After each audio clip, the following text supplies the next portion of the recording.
ফরিদপুরের হাট বাজারে হঠাৎ বেড়েছে পেঁয়াজের দাম। খুচরা বাজারে গত সপ্তাহের তুলনায় কেজিতে 25 থেকে 30 টাকা বৃদ্ধি পেয়ে পেঁয়াজ বিক্রি হচ্ছে 90 থেকে 100 টাকায়। প্রতিদিন দাম ওঠানামা করছে, যা সাধারণ মানুষের জন্য উদ্বেগের বিষয় হয়ে দাঁড়িয়েছে। বিক্রেতারা জানান, দেশে দেশি পেঁয়াজের সামান্য সংকট ও ভারতীয় পেঁয়াজ আমদানি স্থগিত থাকায় দাম বাড়ছে। স্থানীয় আড়তদাররা বলছেন, চাহিদার তুলনায় সরবরাহ কম থাকায় বাজারে অস্থিরতা তৈরি হচ্ছে।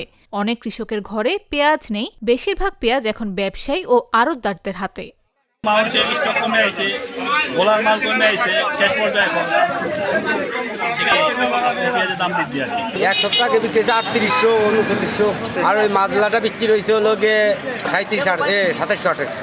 এভাবে দাম কম, কিভাবে সারের দাম বেশি, সার কিনবা গেলে এক কথা 550 টাকা বেশি। কৃষকরা এ পরিস্থিতিতে ক্ষতিগ্রস্ত। আড়তদাররা বলছেন, নতুন পেঁয়াজ বাজারে আসলে দাম স্বাভাবিক হবে। দেশে যা আছে এটা খাতি খাতি আবার ওই নতুন পেঁয়াজ উঠে যাবেন। 100 টাকা আলু ওই যারা কিনে খাবি কিচ্ছু হবে না, বুঝছেন। আমরা 200 টাকা 180 টাকা তেল কিনে খাচ্ছি না। খুব সম্ভব এরকম কোনো সিন্ডিকেট নাই। এটা হলো সিন্ডিকেটের হলো মানুষের একটা খুদাই মন্তব্য। পেঁয়াজের যে দাম পাইছে তা তো লাভও না লসও না, মানে স্বাভাবিক আর কি।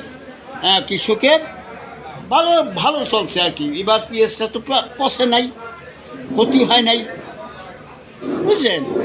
জাতীয় ভোক্তা অধিকার সংরক্ষণ অধিদপ্তরের সহকারী পরিচালক মাহমুদুল হাসান জানান, মুড়ি কাটা পেঁয়াজ বাজারে আসতে আরও 1.5 মাস লাগবে, তাই সামান্য সময়ের জন্য দাম ঊর্ধ্বমুখী থাকতে পারে।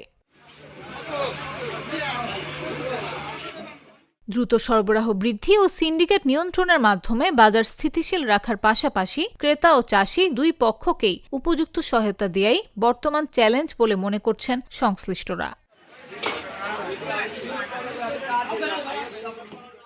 নিউজ ডেস্ক, জাগো নিউজ।